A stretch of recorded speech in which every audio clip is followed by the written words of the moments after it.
लाचखोरांच्या विरोधातली तक्रार दाखल करून त्यावर योग्य ती कारवाई केंद्रीय गुन्हा अन्वेषण म्हणजेच CBI कडून केली जाते हे आपल्या सगळ्यांना माहीतच असेल।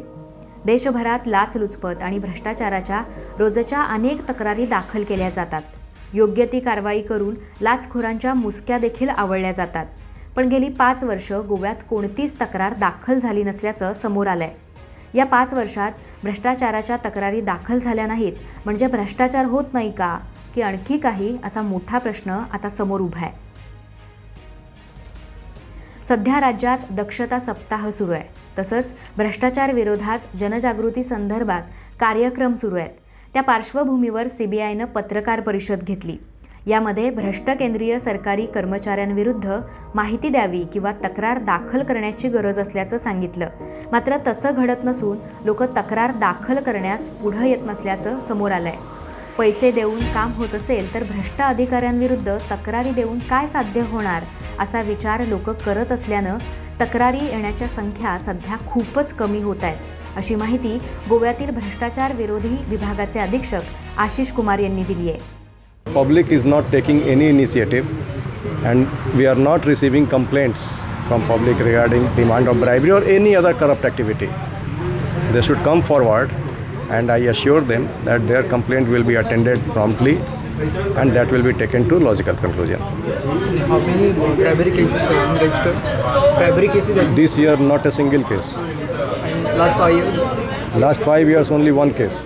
Only one case? Before 2018 it was registered. After that no bribery case has been registered. Since 2018 there has been no cases. No case of bribery. Nobody came to me with his complaint that somebody is asking for bribe from him. Corruption. Reason to that means public is not aggrieved or there is some collusive activity. That is collusive. You are getting your work done by paying bribe.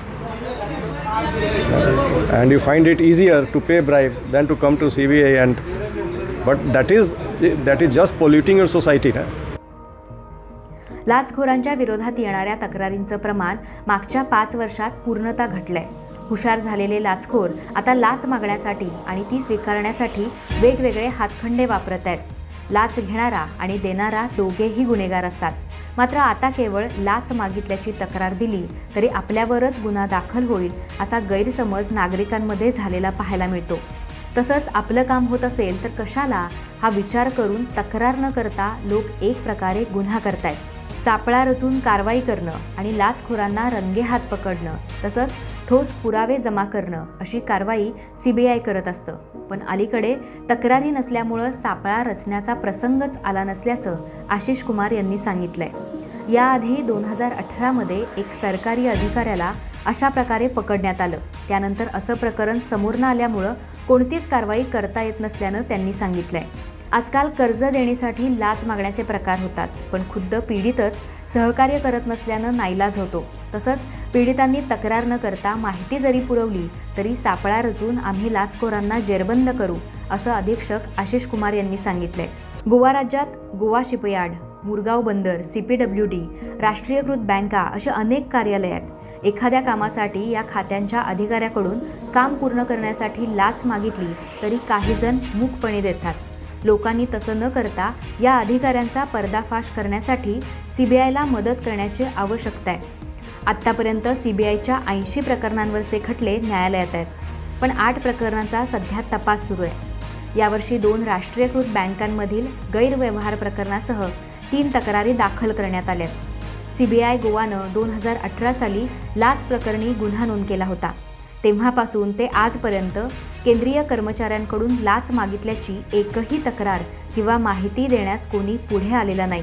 त्यामुळे या 5 वर्षात भ्रष्टाचाराचं प्रमाण वाढून तक्रारींचं प्रमाण कमी झाल्याचं सध्याचं चित्र गोव्यात पाहायला मिळतंय।